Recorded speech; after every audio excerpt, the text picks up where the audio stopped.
Hi, this is Lisbeth, and this is the tip of the week. So today I want you to take a minute and think about what kind of training your dog needs, not the kind of training that people around you expect that you do or expect that you need, because that's two very different things. What people around us think that we should teach our dogs is, first of all, it's very individual. People have their own opinions about dog training. As we all know, it's like bringing up children. There's many different views on dog training as there are on raising children. So I want you to sit back tonight and consider what is really important for you and your dog to know, because these are very different things depending on where we live and how our life is. So it's about what is truly important to you and your dog. For me, I am not doing any dog sport such as obedience or agility or anything like that. I work with behavior. My main priority is to give my dog or dogs the best possible life that I can provide them, giving the circumstances where I live, my everyday life. So instead of focusing on what's expected on me, I got a lot less stressed when I started focusing on what is important to me and to my dogs. For example, if you live in a city, it might be more important to you to teach your dog how to stay calm before you're, crossing the street when you're waiting for the lights and to cross the street.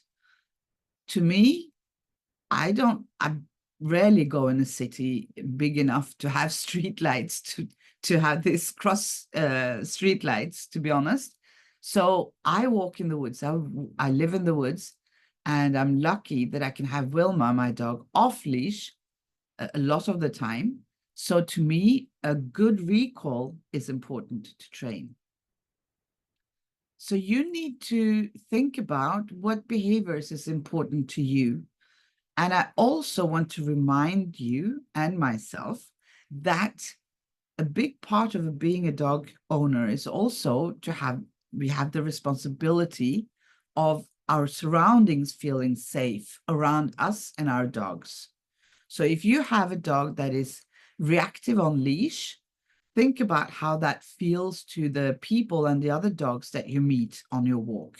So that is, of course, something that you need to do something about. Not only is reactivity very stressful and not nice feeling or behavior for our dogs, but it creates, an uncertainty in the environment around us. We also have to be considerate to our neighbors. So if you have a dog that is barking in the garden and you leave him out in the garden or on a lead outside your house and your dog is barking all the time, you should, in my opinion, do something about it. So focus on things that is important to your everyday life. And for safety, of course, safety is kind of the most important thing, I think. So a good recall is always very important. But safety and the kind of skills that we need our dogs to know in order to not scare or not to be in any trouble for our environment and for ourselves and for themselves, of course. So focusing on teaching your dog to sit and stay, I'm not even sure where that would be very useful for me, to be honest, because since I started with the calming signals approach, I'm doing things very differently. So I'll let you in on a secret. It's not a big secret. I've told everyone before, but none of my dogs that I've got the past 15 years, I never taught them to sit. They don't know the cue or command sit. Because to me, it doesn't matter if they sit, they stay up, or they lay down, or they lay on their back, or whatever they want to do, what kind of position their body is not important, as long as they are calm. So of course, I have taught Wilma to walk on a leash in a town or city environment. So she knows, to walk on a short lead and to wait. So wait is the important thing to train my dogs, to wait, not to sit, stay, wait. The body position doesn't matter. So focus on what is important to you. If you are walking a lot in areas where you can have your dog off leash, then recall would be the number one. If you are rarely having the opportunity to walk off leash, but you are living in a city environment, then passing other dogs, walking on leash, being polite when they meet other dogs and humans is, of course, a priority. So these things are so much more important. Practical things that is good for your dog, that is making your dog's life more safe, like a recall, and that makes your environment less worried about you. So we need to be polite to other people that we live amongst, and other dogs and, animals. And the rest is not that important, is it? Unless you're doing a dog sports, like obedience would be a dog sport. I classify that as a dog sport. Obedience is not about how to be obedient in my everyday life. So I don't never train to look at me when we're walking on leash, for example. That's more something that you do for a competition in obedience for a very, very short period, just for a few seconds, not for a long time. So that has no place in walking my dog for their daily walks.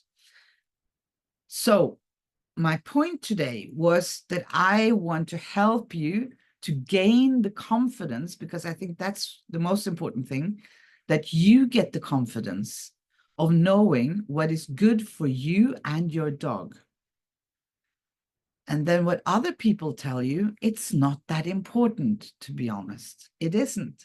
As long as you're being polite, your dog is behaving polite to everyone we meet in the environment, and that you train the things that are important to you and your dog for your everyday life to be as easy and stress-free as possible.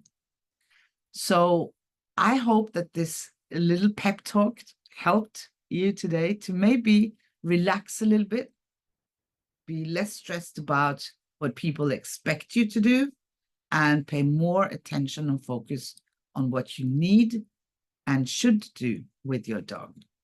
So if you have any comments or anything you would like to share, I would love to hear from you. You can just reply on this, hit reply on this email. And other than that, I'm also welcoming you into our free Facebook group, Back to Basics, Ethical Dog Training. I'll post a link below where you can discuss this and other important topics with like-minded dog lovers. So I'll see you next week for another tip. Bye.